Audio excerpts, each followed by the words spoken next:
여러분 반갑습니다. 베델교회는 저하고 특별히 인연이 있는 교회인데요. 제가 시카고에서 은퇴하고 이 지역으로 와가지고 첫 번 설교한 교회가 바로 이 자리입니다. 그 뒤로도 가장 여러 번 와서 설교한 교회가 바로 여기고요. 올 때마다 그 찬양도 얼마나 힘차지. 그리고 각 부서에서 사역 맡으신 분들 열심을 다하시는 모습 보면은 참으로 인상적입니다. 오늘 함께 예배드릴 수 있도록 인도하신 하나님께, 그리고 올 때마다 따뜻하게 맞아주시는 여러분께 감사를 드립니다. 지난주는 우리가 부활주일로 다 지켰는데요.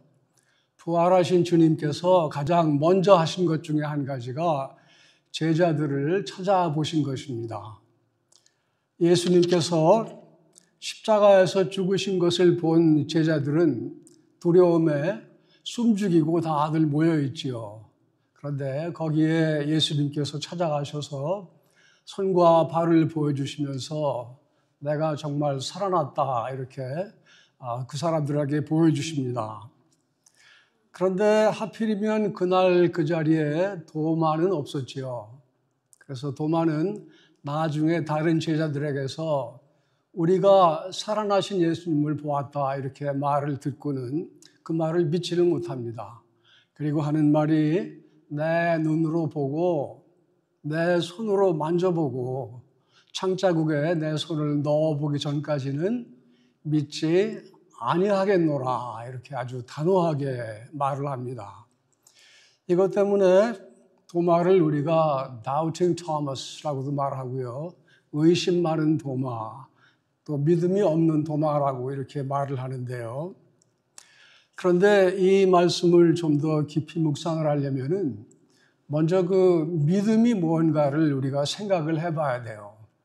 왜냐하면은 보통은 우리가 믿음 그러면은 사실 확인이 된 것이거나 아니면 확인이 되지 않는 것을 그렇다고 해두자 이렇게 말하는 거, 이거를 믿음이라고 생각할 수가 있습니다. 다시 말해 머리로 인지하거나 말로 하는 거, 이것이 믿음이 되려면은 그 다음 단계가 있어야 돼요. 그것이 뭐냐 하면은 그 명제를 가슴으로 받아서 내 삶이 바뀌어야지만 그것이 진정한 믿음이 되는 것입니다. 이거를 잘 보여주는 예가 성경에 나오는데요. 예수님께서 그 악령들을 쫓아내시죠. 그럴 때 악령들이 예수를 만나면은 예수님의 존재를 악령들이 정확히 압니다.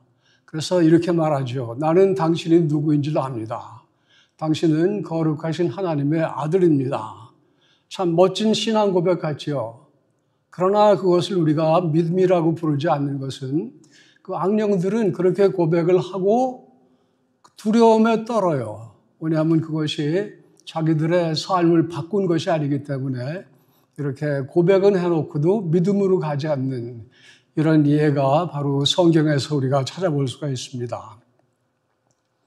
그래서 우리가 믿음이라고 할 때는 먼저 전능하사 천지를 창조하신 하나님 아버지를 내가 믿사오며 이렇게 고백을 하면은 실제로 창조주 하나님의 창조 질서 안에 내가 들어가야지 그게 정말 믿음이 되는 거예요.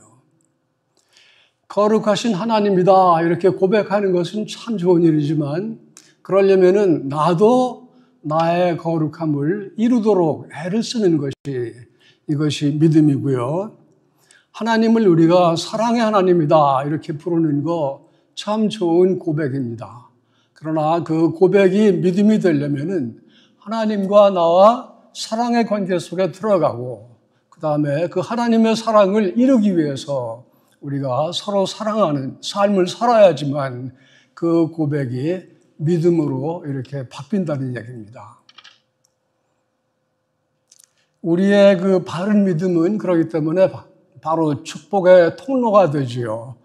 예를 들어 그 믿음이 없어서 축복을 받지 못한 예가 또 성경에 나오는데 예수님께서 나사렛에 가시니까 그 사람들은 예수님을 너무 잘 알지만 믿지를 않아요.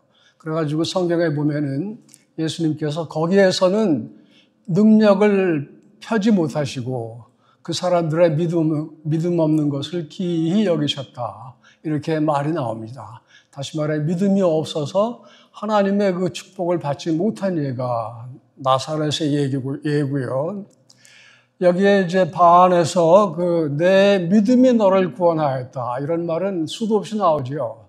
예를 들어 눈먼 사람이 눈을 뜨게 해달라고 이렇게 예수님께 청혼을 할 때 내 믿음대로 될지어다 이렇게 말씀을 하시고 또 내 믿음이 너를 구원하였다 이렇게 말씀을 하시고 이스라엘에서 이만한 믿음을 본 적이 없다 이런 말씀으로 그때마다 병을 고치고 기적을 베풀 때마다 그것을 가능하게 한 것이 믿음이라는 예가 성경 안에 가득 차 있습니다.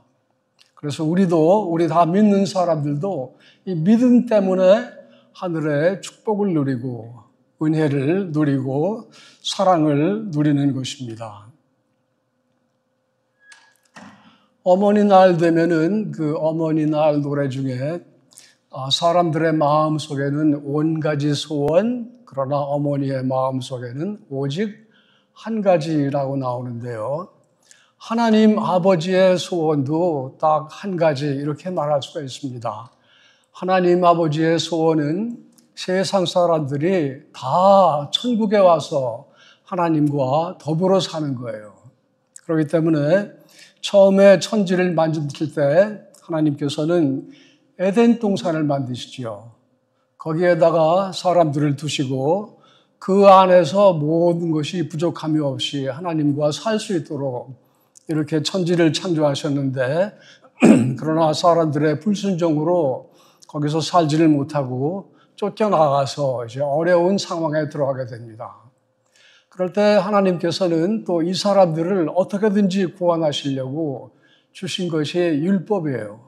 그래서 이 법을 지키면서 잘들 살아봐라 하셨는데 사람들이 그 율법을 주신 하나님의 뜻은 헤아리지 못하고 율법에 묶이지요. 그래가지고 지킨다고 생각하는 사람들은 자기 의에 빠지고 안 그러면 그 율법으로 남을 정죄하고 이렇게 하면서 그 하나님 주신 율법이 오용이 되는 거예요. 그래서 이제 더 이상 세상에 희망이 없어지니까 하나님이 그 다음 방법을 쓰신 것이 성육신 사건입니다. 그분이 안 되겠다. 내가 이 땅에 직접 내려가 가지고 이 사람들을 구원하자.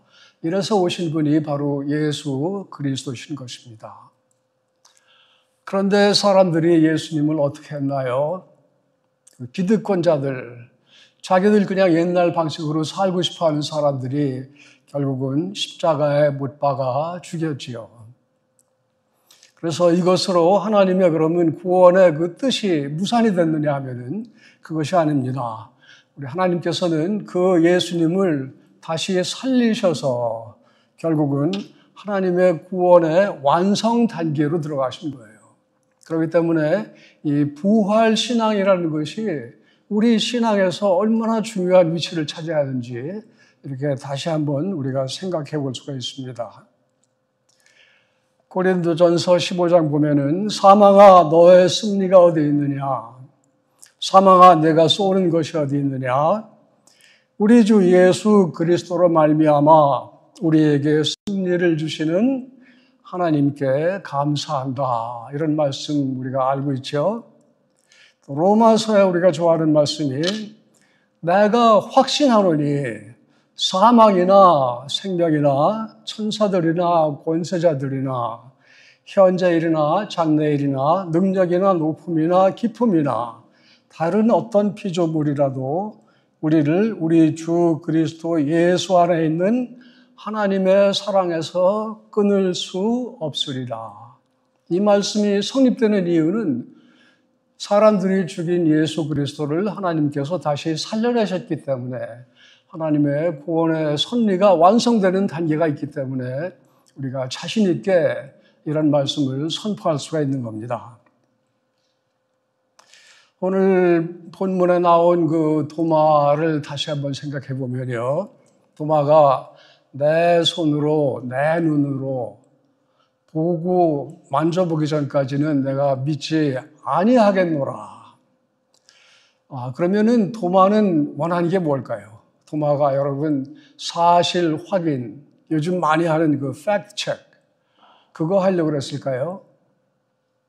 그거를 좀 더 깊이 생각을 해보면은 사실 우리 도마 하면은 그 베드로나 요한처럼 그렇게 인지도가 높은 제자는 아니에요. 그렇지만 도마도 엄연히 12제자 중에 한 사람입니다. 다시 말해 도마도 처음 예수님께서 부르심 받았을 때의 감격이 있는 거예요.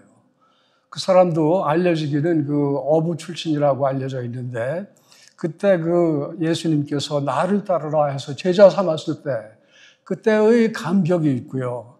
또 주님과 함께 3년을 사는 거예요. 주님 가신 데마다 같이 따라다니면서 기거하면서 거기서 온갖 그 기적이 베풀어지는 거, 또 예수님께서 천국을 선포하고 또 가르쳐 주시고 그래서 실제로 천국이 이루어지는 것을 목격한 것이 바로 도마였습니다. 이 모든 것을 도마가 참 너무 감격에, 그냥 감동에 정말 이럴 수도 있구나. 이렇게 하나님의 능력이 우리와 함께 하시는구나. 이렇게 해가지고 하나님의 나라가 이게 이루어지겠구나. 이런 그 부푼 꿈을 가지고 이렇게 살았는데 하루아침에 예수님께서 십자가에 죽으셨다. 그러면 그동안 내가 3년 동안 봐온 것은 다 일장춘몽인가? 이것이 다 그냥 헛된 꿈이었었나? 그저 하나의 해프닝으로 끝나는 건가? 여기에 너무 허탈감과 좌절감, 절망감, 이게 너무 큰 거죠, 도마한테는. 그래서 그것이 내 눈으로, 내 손으로, 이런 표현으로 드러난 것이 오늘 말씀에 기록된 얘기입니다. 그런데 주님께서 특별히 도마를 위해서 다시 한번 찾아오시는 거예요. 그래가지고 도마에게 나를 만져보고 내 창자국에 손을 넣어보고 믿는 자가 되라. 이렇게 말씀하시면서 도마의 그 믿음을 복원시켜 주시는 그것이 바로 오늘 도마를 찾으신 예수님께서 하신 일입니다. 이 일 때문에 도마는 그동안 3년 동안 자기가 가지고 있던 모든 목격한 것들, 이런 것들, 퍼즐들이 딱 자리에 맞는 거죠. 그러면서 바로 이거였구나. 내가 그동안은 단편적으로 알고 있던 거. 그것들이 사실은 이렇게 해가지고 하나의 큰 그림이 그려지는 거. 이거를 도마가 거기서 체험하는 거고요. 그래서 예수님께서 죽었다가 사셨다. 이 사실 확인을 넘어서서 그것이 믿음의 감격으로 이렇게 바뀌는 거예요. 그렇기 때문에 도마는 예수님을 가리켜 나의 주, 나의 하나님 이렇게 고백을 합니다. 성경을 통해서 예수님을 부른 호칭들이 많이 있지만 대개는 다윗의 자손, 하나님의 아들 이 정도예요. 그런데 도마가 가장 지고의 최고의 그런 그 존칭으로 예수님을 칭하는 것이 나의 주, 나의 하나님입니다. 도마에 대해서는 교회 안에 전설이 있는데요. 그 인도 지방의 남쪽 케랄라 지방이라고 그런다는데요. 거기하고 스리랑카 거기까지 도마가 그 복음을 전파했다고 이렇게 알려져 있습니다. 그래서 지금 그 인도 남부하고 스리랑카 지역에 가면은 지금도 세인트 토마스 크리스천스라는 그런 그 믿음 공동체들이 있고요. 그쪽에서는 도마가 남부 크리스천 수호 성인으로 이렇게 지금 추앙이 되고 있습니다. 우리가 예수 부활하면요, 대개 세 가지 유형으로 이렇게 그 부활 믿음을 생각해 볼 수가 있는데요. 그 첫째가 관습과 문화입니다. 그냥 때가 되면은 부활절이 오는 거예요. 그리고 때가 되면은 뭐 버니도 오고 뭐 에그헌트 하고 이런 것이 그 관습과 그냥 문화로 우리가 지나가는 그런 그 부활 신앙이고요. 또 한 가지는 사실 확인이에요. 정말 이런 일이 있을 수 있는가? 그래가지고 이거를 사실인가 아닌가를 따져보려는 사람들. 또는 그래서 안 믿거나 또는 도저히 내가 이해할 수 없지만 그래도 그렇다고 해두자 하고 어거지로 믿는 믿음, 이런 믿음도 한 가지가 있지요.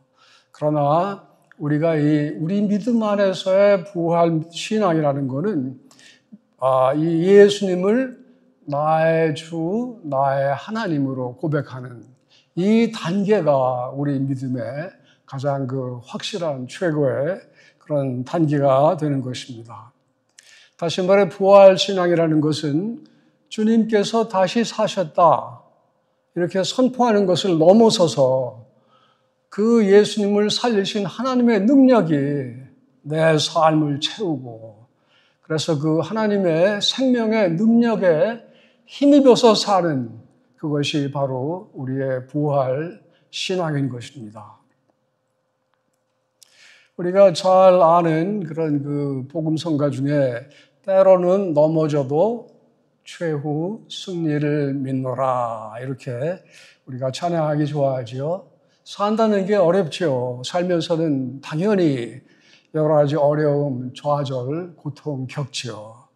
그리고 이 세상이 어떤 때 보면은 악한 세력이 지배하고 그걸로 끝날 것 같이 보일 때도 있어요. 그래서 우리가 여러 가지 어려움 이런 것 때문에 절망, 포기, 벼랑까지 갔을 것 같은 이런 상황에서도 우리는 최후 승리를 믿노라. 그것이 끝이 아니라는 얘기죠. 왜냐하면 죽은 예수님을 살리신 하나님의 생명의 능력이 우리와 함께 하기 때문에 우리는 항상 희망이 있고 항상 우리 안에 능력에 의지할 수가 있고 때로는 넘어져도 최후 승리를 믿노라 이렇게 선언하고 내일을 맞을 수 있는 것이 바로 우리 부활 신앙을 가진 이런 우리의 성도들입니다. 오늘 예수님께서 우리에게 말씀을 남기십니다. 뭐라고 그러셨어요? 너는 나를 본고로 믿느냐? 보지 못하고 믿는 자들은 복되도다. 보지 못하고 믿는 게 누굽니까? 그게 우리입니다. 그게 우리를 염두에 두고 예수님께서는 도마에게 부활의 믿음, 확신을 주시지만 동시에 우리를 염두에 두시고 보지 못하고 믿는 우리들이 복되다 이렇게 말씀을 주신 거예요. 오늘 설교 제목이 나의 주, 나의 하나님, 도마의 앱에서 나온 그런 고백인데요. 이런 고백이 저는 여러분의 고백이 되기를 원합니다. 우리가 다 이런 고백을 할 수 있어야 되고요. 그 다음에 이 고백이 그냥 입술의 고백이면 안 되겠죠. 그것이 가슴으로 내려가야 되겠죠. 그래서 우리 삶을 바꿔놓고 매일매일 사는 것이 바로 이 고백을 삶으로 드러내는 이런 삶이 되어야 되겠고요. 그래서 아무것도 끊을 수 없는 하나님의 사랑, 이것을 매일 체험하고 사는 이런 우리의 삶이 다 될 수 있기를 바라고요. 그래서 아까 말씀드린 것처럼 믿음으로 받는 모든 사랑과 은혜, 축복, 기적, 이것들을 약속된 모든 것들을 매일매일 누리는 이런 부활 신앙을 가진 우리 사랑하는 성도 여러분 다 되기를 우리 주님의 이름으로 축원합니다.